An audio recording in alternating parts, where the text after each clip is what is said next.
Yo, what's good, everyone? My name's PBell. I'm a 19-year-old producer from Colorado. I make a lot of beats for, Florida artists. Obviously, Lil Tyler's one of them, which I'll be breaking down a snippet I produced for him.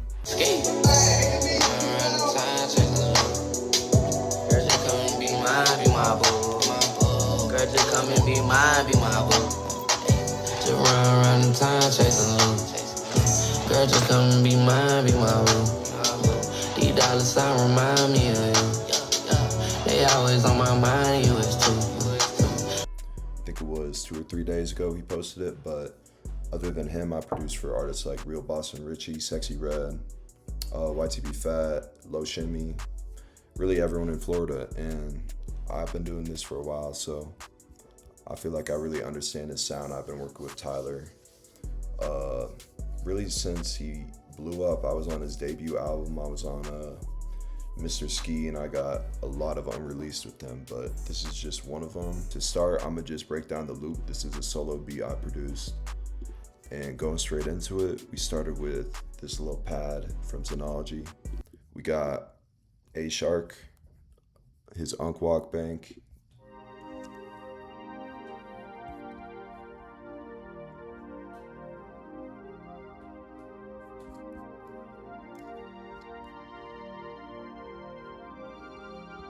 Some of you guys might be confused why this says Piz, but it sounds like a pad. It's because I turned off some of these partials in here.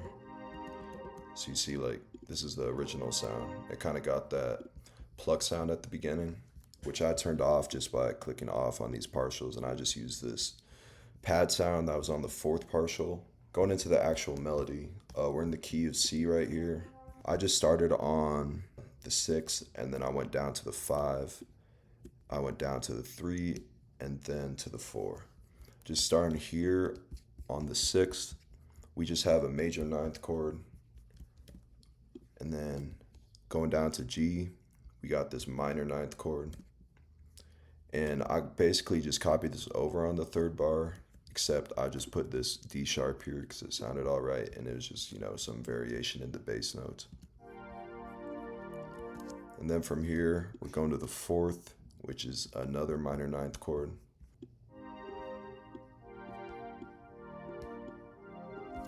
Just up here, we kind of have this descending top note melody.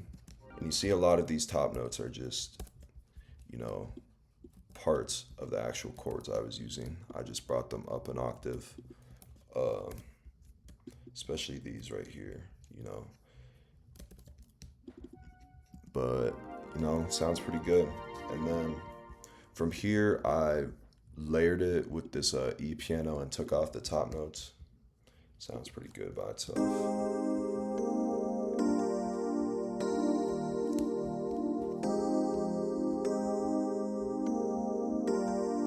You can see I kept these little filler notes like inside of the chords, but I took all of the top line off. So far, we got a pretty good start to the melody.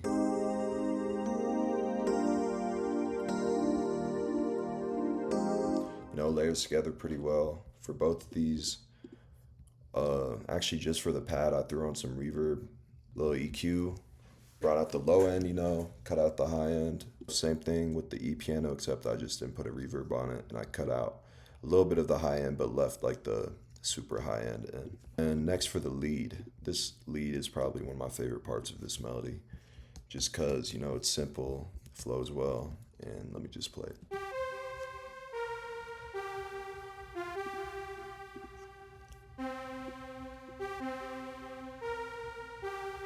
Right here we got A Shark's Unk Walk kit again. I'm really just, putting notes that are in the original chords. If we go back here, come back to this. But, I'm really just putting down what I think sounds good. There's not really, like a method or like music theory to this. It's just kind of doing what I think sounds right. You can see I kind of followed like the top line that was on the pad with the way that, starts up, it goes down a little bit, goes down at the beginning of the 4, it stays down, and then it kind of ascends back up. So we kind of got this motion going down, stay low, and then it comes back up at the end. This one's from TJ Rivers 2 sound kit, which is hard too. That's probably the Xenology bank I use the most. But right here, you know, it looks pretty complex, but you really just bring all these top notes down and you'll see that it's really just the original chords.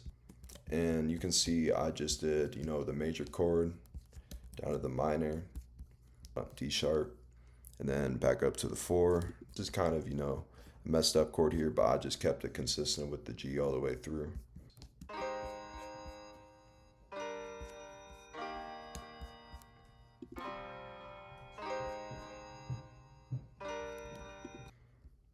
For this next sound, it's a bass, you know, really simple.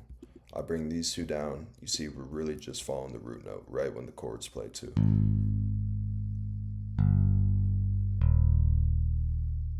Except I just brought these last 2 ones up.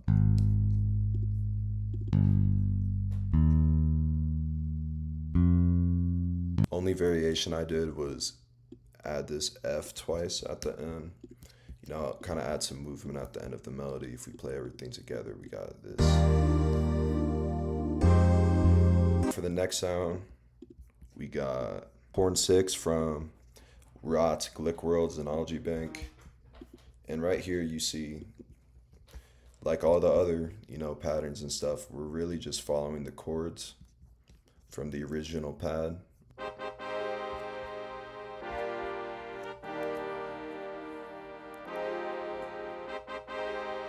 I added this little, you know, stutter at the beginning. And then at the end, right before the 3rd bar, you can see I just did another little stutter here, except I brought the 2nd note of the chord up an octave.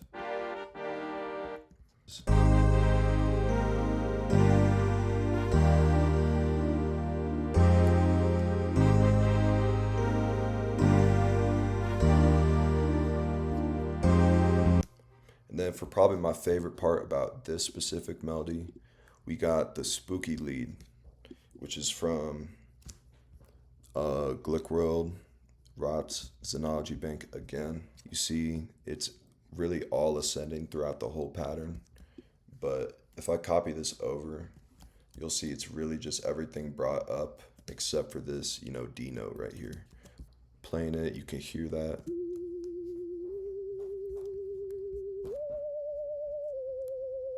And that's it for the leads. And at the end, last part of the melody, we really just got this tubular bell right here, playing a very simple pattern. You know, I didn't even mess with the velocity or anything. And all together, we got, you know, a pretty nice melody.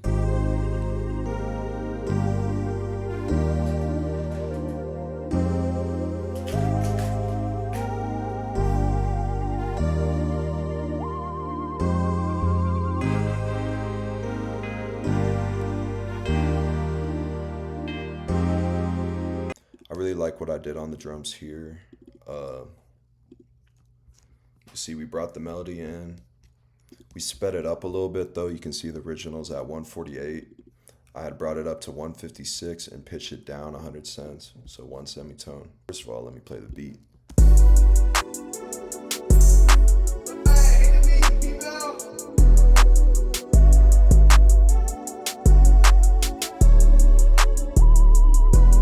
All of these drum sounds, they come from my boy TJ Rivers 2 sound kit right here, which you can also see that I used in the melody, which I just broke down. The Xenology bank is hard, all the drums are hard, but every single one of these sounds comes from here, and he killed it with this kit. So, but going into the beat, we got an 808 literally following the root notes.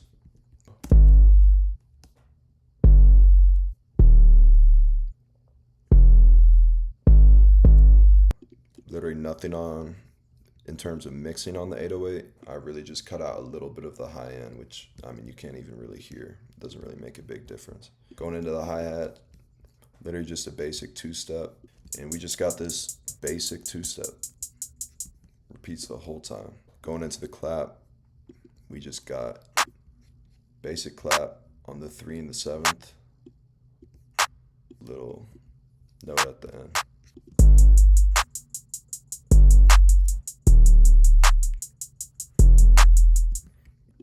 Next up, we got this little snare here. I added 2 counter snares to this. This is just the first one. You know, nothing too special.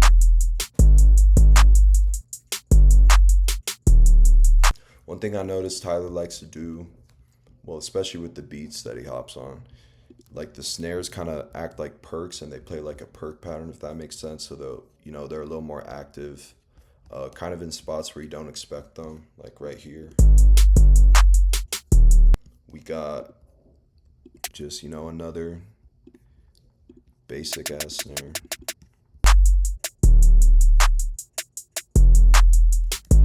Basic pattern. You can see all I did was copy this over, and then at the end added this little roll right here. Right here we got the crash and open hat.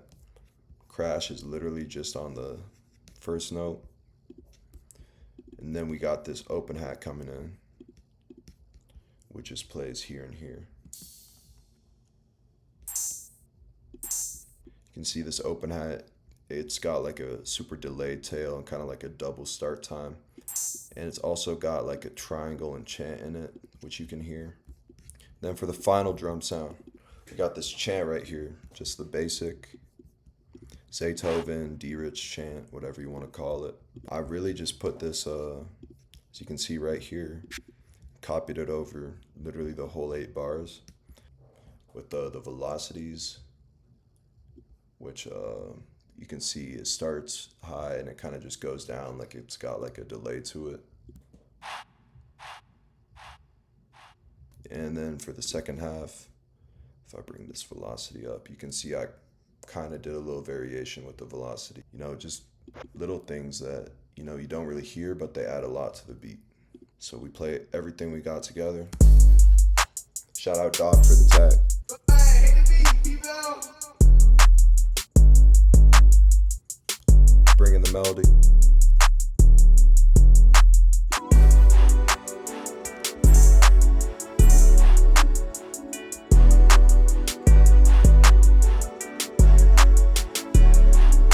As for the arrangement, this is how I arrange everything. You can see I arrange my loops so they got 32 bars at the beginning, so I don't, have to stem everything out. And I kind of start with a 32 bar pattern of all the drum sounds. Obviously we have all these sounds playing throughout the first 3 blocks, and then I take some out. I add the snare in for the second half of everything. I got these chants coming in. From here, I really just copy everything over 3 times, sometimes 4 times, but I think for this beat, I actually did it 4 times, but we'll see. And then you see how we got like all of these, blocks that we started with just 32 bars, but I'll just add some variation in here. Like I'll adjust this, like for the next one, I'll just take the 808 out. Next one, take the hi-hat out, or maybe just have the melody play. But it's really simple, and if I back up all the way to the original, you can see we did almost exactly what I did, which is take the 808 out for the next 32, just the first part. Then the next part, we took out the hi-hats and added a little space at the end.